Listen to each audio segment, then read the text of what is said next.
C'est parti pour le festival de Deauville, le festival du film américain, où on célèbre justement le cinéma américain, sauf que... Cette année, on n'aura pas de star hollywoodienne sur le tapis rouge, puisque les voyages entre la France et les États-Unis n'ont pas repris. Crise sanitaire oblige, mais Mathieu Charrier, lui, est bien sur place pour nous faire vivre cette édition. Deauville célèbre cette année le cinéma américain, mais sans les Américains, bloqués par le Covid. Même si certains films très attendus seront bien projetés. Cagillionnaire, par exemple, l'histoire d'une gamine formée par ses parents à arnaquer son prochain. Uncle Frank, le quotidien d'un prof de littérature qui va devoir faire son coming out en 1973. Ou First Cow, sur un trafic de gâteaux au 19e siècle dans l'Oregon.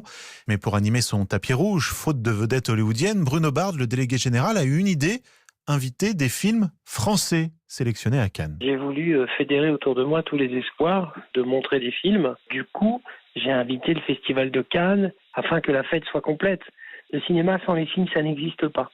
Donc il faut des films, il faut qu'on les voit, il faut qu'on les montre.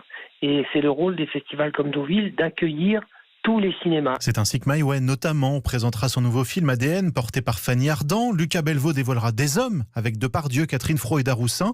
Et puis, le week-end prochain, en film de clôture, le très attendu Comment je suis devenu un super-héros, incarné notamment par Pio Marmaille et Benoît Poulvorde, qui promet d'enflammer le tapis rouge de Deauville. Et c'est donc une quinzaine qui commence dans la ville de Deauville.